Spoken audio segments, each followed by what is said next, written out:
The issue of cabinet reshuffle has been on every Nigerian's lips. It has also been on every Nigerian's mind of recent because allegedly the president wants to reshuffle his cabinet. The presidential spokesperson has also confirmed this new development, and allegedly the president wants to replace unperforming ministers with technocrats, and there have also been allegations that there is a slight possibility that an ex-governor of Lagos State will be coming back. And a lot of people have been mentioning Fashola, Fashola, Fashola. But we shall see what is going to happen in the coming weeks. Before we go into the details of today's news, if this is your first time here or you haven't subscribed to this channel, please do well to subscribe, like this video, leave your opinions in the comment section. Please help us like this video because it allows YouTube recommend this video to other YouTube viewers as well.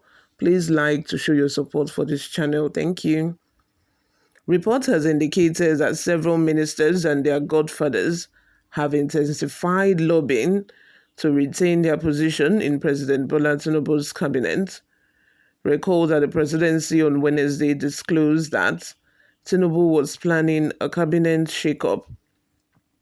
However, some presidential aides told Newsroom Nigeria that some ministers had started frantic lobbying to be in the president's good books. Yes, that is a typical thing. Some of the ministers will be calling their godfathers to influence the president. It is a normal thing. But the president will still do what is on his mind for the country, one of the aides said.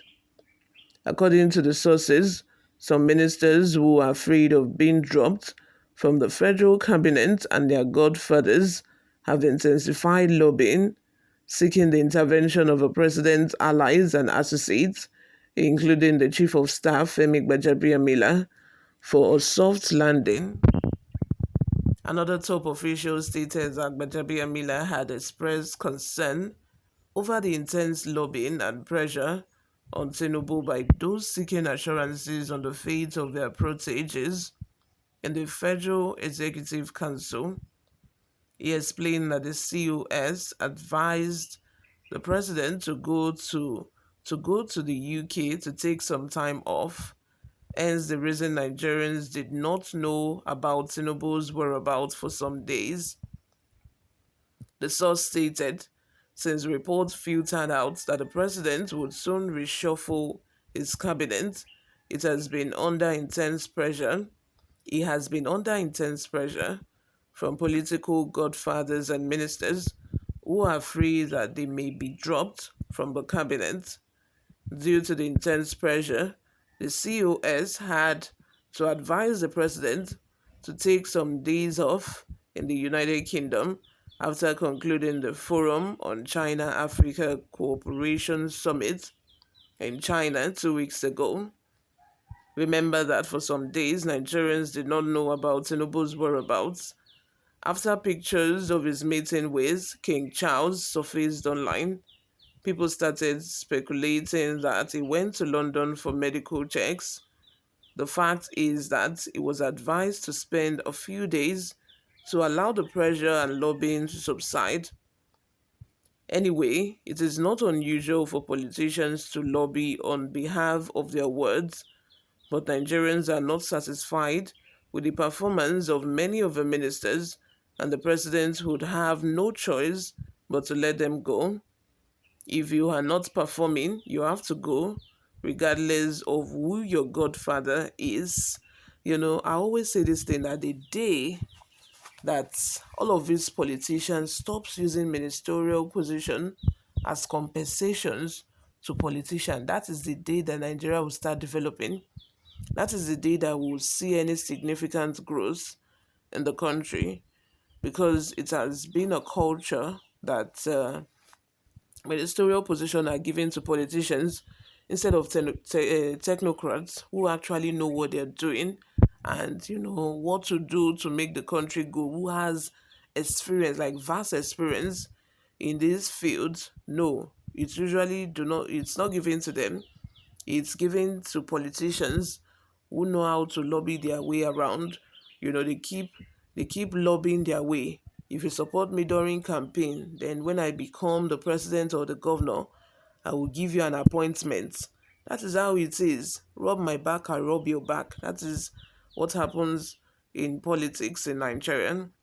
Before we go, my people, let's take a look at some of the reactions we got online. Obioma runs it says, how do you expect a governor who embezzled and squandered a whole state's resources and funds to perform magic as a minister? Until we stop this idea of using ministerial posts to gratify ex-governors, exactly what I just said, Nigeria will remain stagnant. My take here is to push out all the ex-governors in the cabinet. This will instill fear to the incoming ones and subsequently lead to effective performances. The fact is, most, especially Bello Matawale, someone who has been accused of financing bandits in a state when he was the Zamfara state governor, someone who felt like giving bandits Ilog's vehicle, giving them money would make them stop terrorizing people. He was given Minister for State for Defense. Please, what is he going to defend? What do you expect him to defend? Like Bello Matawale now, I expect him to be sacked because I don't even see any influence apart from him wearing military uniform to show off and take pictures. Nothing else. He has no experience whatsoever, and it showed when he was the governor of Zamfara State on how he handled the bandits. Okay, let's just assume that he's not a financer of bandits or is not, encouraging bandits. But the one we saw with our Korokoro Aizenko, the one we saw, that's a bad strategy on his part and a bad decision that he has made. And I believe that such person shouldn't be given that sensitive position. Etejiri Daniel says the COS, Gbajabiamila, is more intelligent, quite abreast with the Nigerian situation, and has clues to erase APC Tinubu's cluelessness. But the autocrat Tinubu will not allow anything he may term opposing to him. It's believed that those ministers Tinubu wants to lay off are the ones with good clues and suggestions to redirect his bad governance for the better, but perceived them as traitors. Gbajabiamila knew all this but pretends not to know due to the spirit of Yoruba tribal bigotry. Joseph Izenwan says, was he not seen in a UK hospital? This narrative is false. He went to the UK for medical reasons and not to avoid lobbyists. Your propaganda and lies in APC amazes Satan big time. From Olajide Emmanuel says, the office and the assignment of a president is big enough to combine the office with the Minister of Petroleum. The president should drop the petroleum assignment to capable hand for better performance. That is a very good suggestion because, like he said, the office of a president, it has a lot of responsibilities attached to it that you now combine it with the Ministry of Petroleum. No wonder why we have been facing issues in that sector, because had it been that ministry had a minister of its own, probably would not be suffering from petrol scarcity the way we are suffering.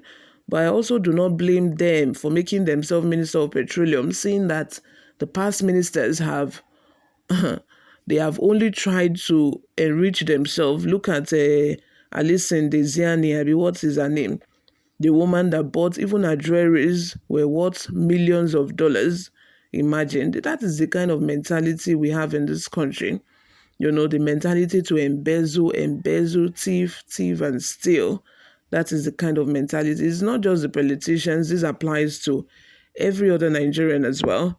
Thank you very much, you all, for always listening. I will see you in my next video. Bye for now.